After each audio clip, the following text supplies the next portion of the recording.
Selamat datang di podcast HIPA UNY Official. Di podcast episode 6 kali ini ditemenin sama aku, Aya, dengan narasumber kece kita, yaitu Mbak Ara dan Mas Fikri. Di edisi kali ini, dengan tema nanti kita cerita tentang skripsi, kita akan membahas semua seputar tentang skripsi nih.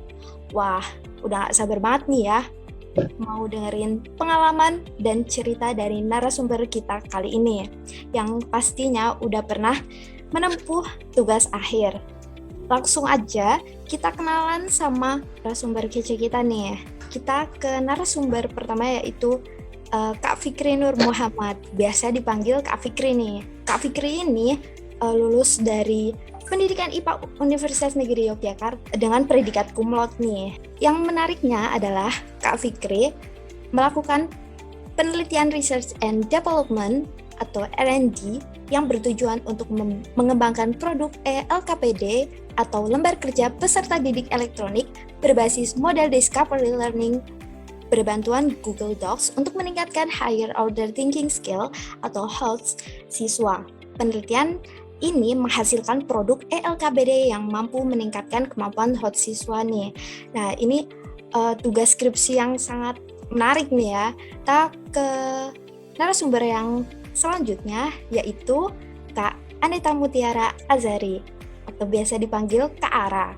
Nah, Kak Ara ini juga lulus dari Pendidikan IPA UNY dengan predikat cum laude. Nah, yang menariknya nih, Kak Ara ini merupakan penulis buku dari Perempuan Berdaya Nyalakan Indonesia, terbitan Skala Publishing. Nah, untuk kalian yang tertarik sama buku ini, bisa nih, langsung dibeli aja nih.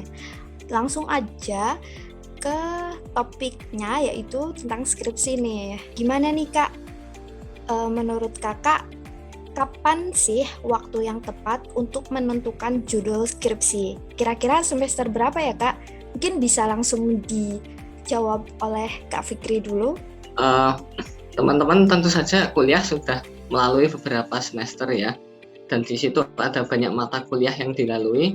Mungkin di semester-semester awal masih mengulang pelajaran IPA-nya, tapi kemudian mulai ada mata-mata kuliah seperti tentang media pembelajaran, kemudian pengembangan kurikulum dan sebagainya. Nah, dari mata kuliah tersebut tentu saja teman-teman pasti nemuin nih, oh saya tertariknya di bidang ini, saya ingin meneliti ini. Nah, dari ketertarikan yang sudah diperoleh itu, pasti teman-teman nanti dari situ bisa mulai nyiapin nih, oh saya tertarik di bidang apa, misalkan saya suka media, saya senang ngembangin video dan sebagainya. Bisa dari situ dapat inspirasi, oh besok saya skripsi saya ingin membuat pengembangan video atau ingin membuat penelitian eksperimen yang perlakuannya atau bentuk variabelnya yang diberikan yaitu menggunakan video, atau mungkin teman-teman punya minat yang lain. Nah, dari situ bisa nih dapat inspirasi ingin meneliti apa. Selain itu, tentu teman-teman sering juga ya dapat tugas dari dosen membuat makalah dan sebagainya ya. Itu kan biasanya suruh mencari sumber dari jurnal dan sebagainya ya.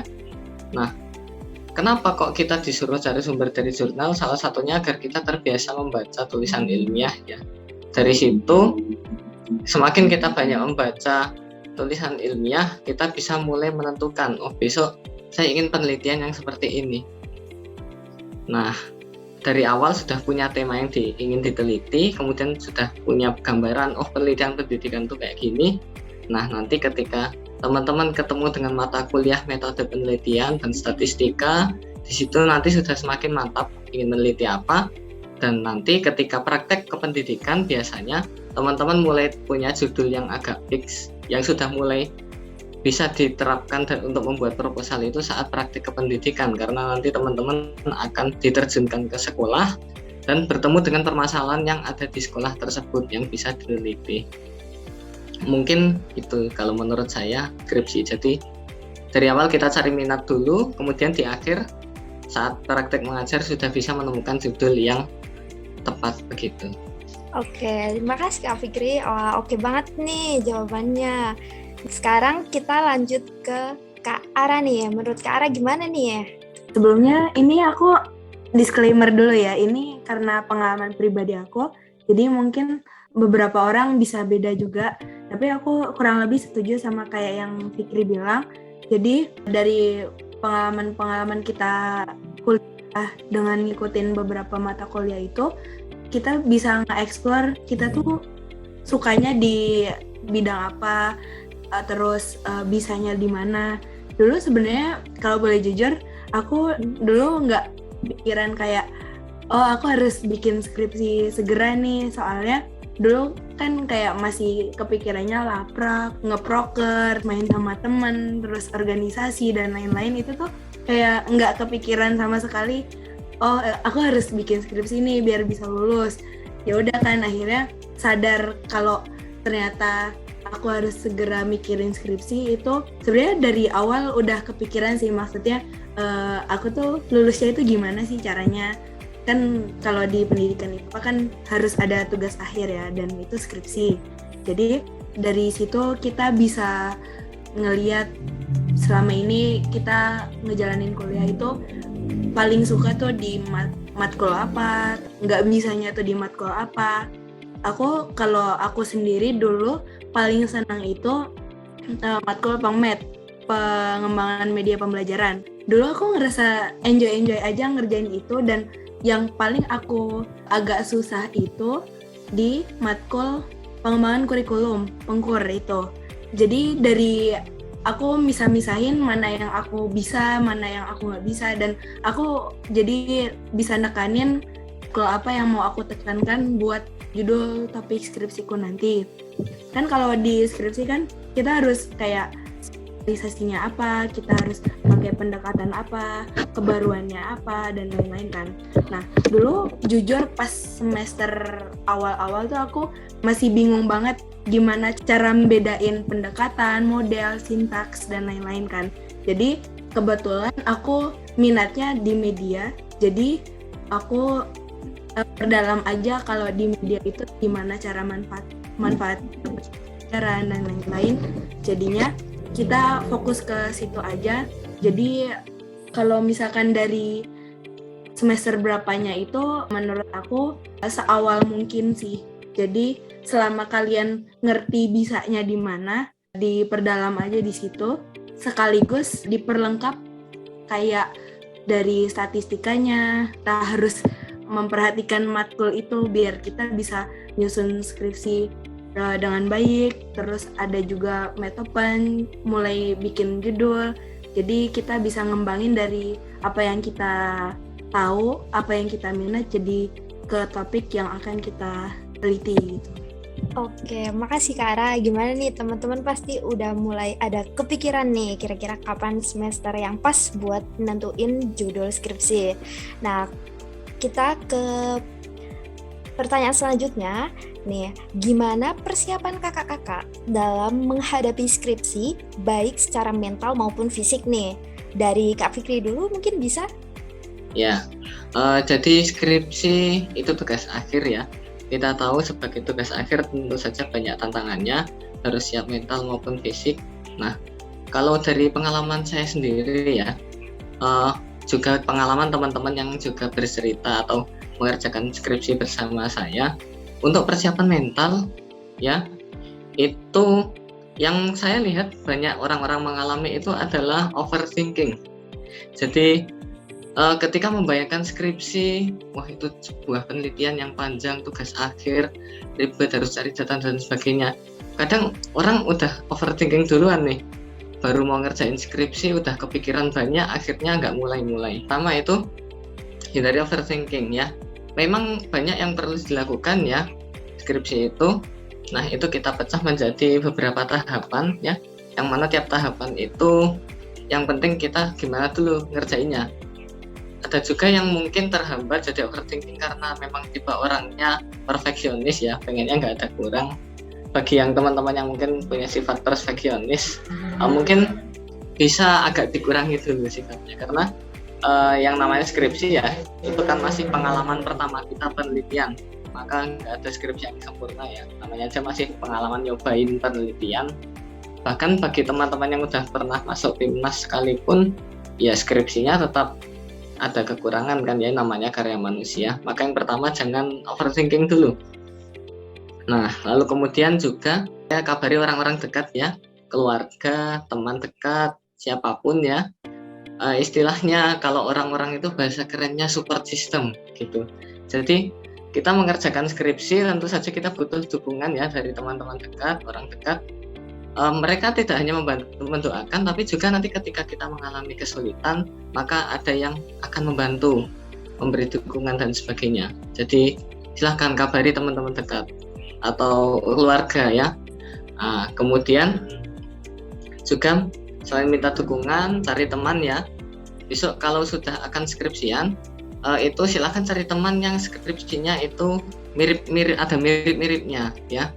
Jadi bisa diskusi bersama ya, atau mungkin yang dosen pembimbingnya sama, ketika menghadapi dosen yang sama, silahkan buat grup-grup untuk bisa berdiskusi, itu juga bisa membantu persiapan mental. Nah, untuk persiapan fisiknya, yang pertama jaga kesehatan ya, makan makanan bergizi, istirahat cukup. Istirahat cukup ini penting ya. Kadang ada orang karena mikirnya wah skripsi harus cepat selesai, akhirnya waktu tidurnya yang dikorbankan. Kalau bisa waktu tidur itu ya tetap diatur sesuai kebutuhan ya. Jadi jangan kemudian karena skripsian lalu nggak tidur bermalam-malam gitu, tetap diatur. Kurangi waktu-waktu yang kurang penting seperti misalnya scrolling media sosial atau hal-hal lain yang mungkin belum begitu urgent untuk dilakukan ya.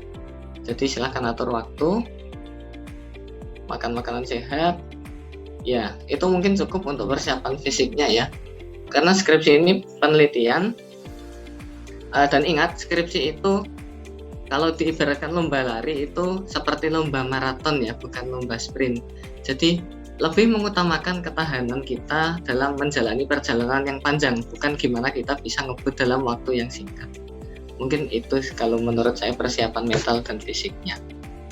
Wah, oke banget nih.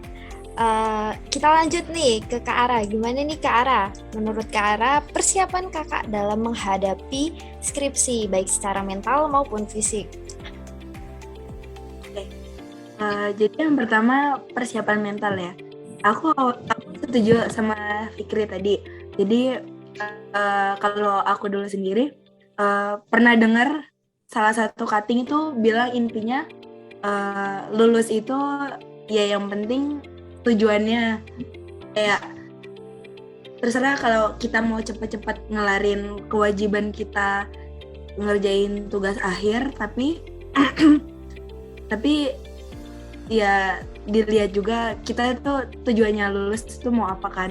Kayak untuk persiapan mentalnya itu kita juga nyiapin, intinya kita ngerjain tugas akhir kan tujuannya lulus ya, tapi intinya mungkin kita punya motivasi lain dalam ngerjain tugas akhir itu, misalnya kayak pengen cepat-cepat selesai kuliah karena nggak pengen bayar UKT lagi, atau pengen biar cepat-cepat kerja biar bisa bantu perekonomian keluarga dan lain-lain. Nah, tapi kan ada orang yang beranggapan kayak ngapain sih lulus cepet-cepet, yang penting kalau misalkan posisinya udah kerja gitu kan, dia masih lebih santai, jadi nggak pengen maksudnya nggak lulus cepet-cepet juga nggak masalah, yang penting skripsinya kelar, duitnya masih ada gitu kan latar belakang orang beda-beda ya. Soalnya kadang emang ada juga yang kayak struggle banget pengen nyelesain skripsi tapi itu nggak bisa. Kadang ada hambatan dari kondisi rumah lah, atau misalnya dosennya yang sulit dihubungi lah. Jadi itu kayak ngomongin skripsi itu buat beberapa orang itu emang kadang tuh sensitif gitu. Nggak semua orang suka disinggung tentang skripsinya. Jadi emang penting banget sih persiapan mental tuh. Jadi kayak setiap orang kan punya pilihan yang berbeda juga dan didukung dengan privilege masing-masing ya. Jadi kalau kayak mereka masih pengen santai dengan tugas akhirnya ya silakan. ada juga yang mereka punya motivasi sendiri pengen cepat-cepat lulus tuh gimana ya, silakan gitu kan. Makanya kalau misalkan kalau aku sendiri kaitannya karena pengen lulus tepat waktu aja sih, karena kan kalau di IPA kan sesuai kurikulum itu 4 tahun itu udah paling pas ya. Karena mayoritas pendidikan IPA kan semester 7-nya masih ada PPL, PK, dan KKN ya. Jadi paling pas itu 4 tahun, kecuali dia PK KKN sambil ngerjain skripsi, atau PK KKN-nya udah dikonversi jadi kampus mengajar, itu nah baru bisa banget lulus 3,5 tahun. Tapi jujur dulu aku sebelum PK KKN ini clueless banget tentang skripsi kan, karena aku nggak ada pengalaman meneliti sama sekali. Jadi mungkin buat teman-teman yang udah pernah pun mereka udah mungkin ada gambaran, tapi kalau aku nggak ada sama sekali. Jadi aku minimal tanya-tanya dulu ke temen yang udah pernah penelitian, yang udah ambil data di semester 7. Ya intinya itu, cari support system. Terus kalau yang selanjutnya itu paling ini sih, kan karena ngomongin semester 7 itu kan selesai PKKKN nih, kita punya jatah waktu 272 jam itu kita manfaatin benar-benar biar bisa selesai tepat waktu, biar kita bisa langsung ganti kerjaan ke kerjain skripsi. Nah, kebetulan waktu kemarin November itu semester 7 aku udah selesaiin semua kewajiban PKKKN aku, jadi Desember itu aku udah mulai gas lagi ngerjain skripsi. Nah, dari situ aku udah mulai pemanasan, aku tanya-tanya orang, tanya-tanya cutting, terutama yang udah pernah skripsian, terus habis itu nonton YouTube atau baca-baca IG atau thread Twitter tentang skripsian. Tapi emang paling banyak itu tanya teman-teman yang atau cutting pendidikan IPA sih, soalnya mau gimana pun juga pasti masukan mereka yang paling relate ke kita kan. Jadi itu sambil membangkitkan semangat kita, ya udah kita langsung gas aja ngerjain skripsi, pelan-pelan tapi pasti gitu.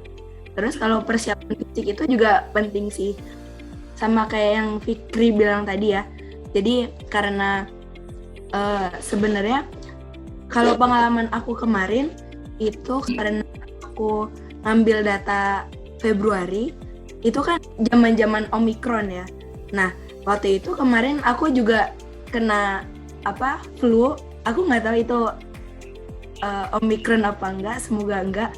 Jadi akhirnya aku menunda ambil data aku sekitar 2 minggu. Padahal itu penting banget, kayak dari 2 minggu itu aku bisa progres banyak sebenarnya. Tapi karena lagi zaman-zamannya sakit, jadinya ketunda juga kan.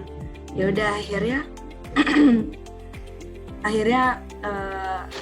aku lanjut lagi setelah 2 minggu vakum itu, dan dari situ akhirnya kita harus nyesuaiin lagi timeline kita sesuai materi yang kita kejar di sekolah. Kan kalau skripsi kan ada, kita punya materi tujuan kan, misalnya mau semester 1 atau semester 2 atau mau kelas 7, kelas 8 atau kelas 9, itu kita nentuin, nanti kita sesuaiin di sekolah itu udah sampai materi mana. Kan kalau misal kita sakit kan jadi nggak keburu kan, takutnya mereka keburu PTS gitu kan, atau PAS gitu kan, jadi nggak enak sama sekolah. Jadi jaga diri baik-baik. Oke, jadi nih Kak, kita ada titipan pertanyaan dari teman-teman yang sudah ngisi kolom Q&A kemarin nih Kak.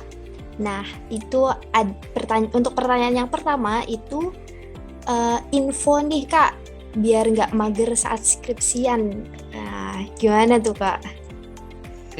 Masalah info biar tidak mager saat skripsian. Mager nih penyakit banget ya kayaknya ya. Semua orang tuh kalau mau ngapain ngerjain apa gitu mesti mager. Oke, ini banyak sebetulnya cara untuk mengatasi mager. Kalau buat saya sih ya, biar tidak mager ya, karena skripsi ini kaitannya dengan ya mengerjakan tugas ya, tentu ada target. Ya kita bikin target tuh. Terus target itu kan kadang besar ya, kayak misalkan saya pengen 2 minggu lagi proposal selesai. Padahal proposal itu ada bab 1, bab 2, bab 3, ada latar belakang, pertanyaan penelitian dan sebagainya. Itu banyak sekali ya. Nah, yang banyak itu dipecah ke target yang kecil-kecil. Jadi tiap hari itu ada target. Hari ini misalkan mau cari latar belakang terkait dengan pembelajaran IPA. Besok mau cari latar belakang tentang apa masalah yang dihadapi di sekolah dan seterusnya. Habis itu ya biar nggak mager, banyak sih ngatur waktu harian ya, biar tiap hari itu ada waktu yang diluangkan untuk mengerjakan. Dan skripsi itu dibuat senang aja ya. Misalkan saat nyambil ngerjain sambil dengerin lagu yang disukai, atau mungkin disambil minum minuman yang disukai, atau ya apapun yang disukai bisa disambil. Mungkin kalau dari Mbak Ara gimana? Kalau aku sendiri, aku biar gak mager itu harus ada paksaan sih. Soalnya kan kalau orang kan punya motivasi tersendiri kalau mau ngerjain tugas ya.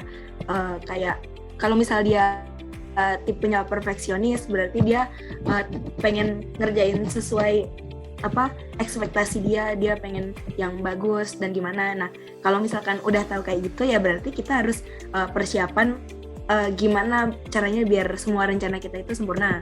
Nah, tapi masalahnya dua motivasi yang bisa kita pisah. Jadi kan. Nah, mungkin kalau internal kita udah oke, kayak pengen cepet-cepet wisuda, pengen dapat gelar cum laude kan, kalau misalkan lulusnya kurang tepat waktu, cum laude-nya bisa nggak jadi. Misalkan kita udah di atas 3,5 pun tapi ternyata karena lulusnya telat jadi nggak jadi cum laude, itu bisa. Terus abis itu atau pengen nggak bayar UKT semester selanjutnya, itu motivasi banget sih kalau udah urusan uang. Terus abis itu pengen cepet-cepet kerja atau bantu orang tua gitu kan. Nah, terus ada juga yang diberi keberkahan kayak dosennya enak, deket sama dosen, jadinya mau ngapain satset gitu. Terus topiknya juga gampang, jadi kitanya enjoy. Itu kan kayak motivasi banget ya, mumpung dapat tugas yang enak, kenapa enggak diselesaiin gitu. Terus ada juga motivasi eksternal, misalnya kayak kita ngelihat teman-teman yang berprogres, terus kayak mereka itu udah pada lulus, udah pada sukses gitu, kayak ngelihat cutting yang udah pada udah pada melalang buana gitu kan, kayak wah pengen cepet-cepet kayak gitu juga gitu kan. Tapi kayak kalau kita ngandelin motivasi eksternal itu kadang banyak tekanan juga, kayak kayak kita tuh jadi membanding-bandingkan juga kan. Jadi kayak ini tuh bergantung banget sama orang lain, jadi kadang tuh mau nggak mau kita harus bergantung sama diri sendiri sih, kayak kita tuh maunya gimana, nyamannya gimana, itu harus dipersiapkan. Kayak tadi kata Fikri, harus mempersiapkan pengennya ngerjainnya sambil ngapain, itu ya terserah aja, yang penting kitanya punya progres. Kitanya nggak usah kayak nunggu dibalas dosen, kalau mau samperin langsung, karena kalau nunggu kayak gitu tuh takutnya lama. Kalau misalkan biar nggak mager tuh ya gimana ya, harus dari dalam kitanya sendiri sih. Kita nggak bisa ngandelin orang lain buat maju. Terus abis itu pengen bimbingan tapi kok ternyata isinya belum sempurna, itu tuh nggak akan maju. Minimal apa kayak kita punya kemajuan apa harus tetap dikonsultasiin daripada nggak jadi-jadi gitu. Jadi menurut aku caranya biar gak mager itu harus ada. Oke, kalau dari kakak sendiri nih, udah pernah nggak sih dapat fase mager itu sendiri? Munculkan apa motivasi dari dalam diri yang bisa untuk melawan kemageran tersebut? Aku nggak mau bayar UKT semester 9. Perdalam apa yang harus kita kaji? Banyak teman sekelas yang kaget. Nggak ada namanya cara instan dapat inspirasi ya. Teman-teman kita udah pada mulai jalan sendiri-sendiri. Rasakan dan dapatkan pengalaman belajar yang belum pernah Anda rasakan sebelumnya. Jangan dipikirin tapi dikerjain.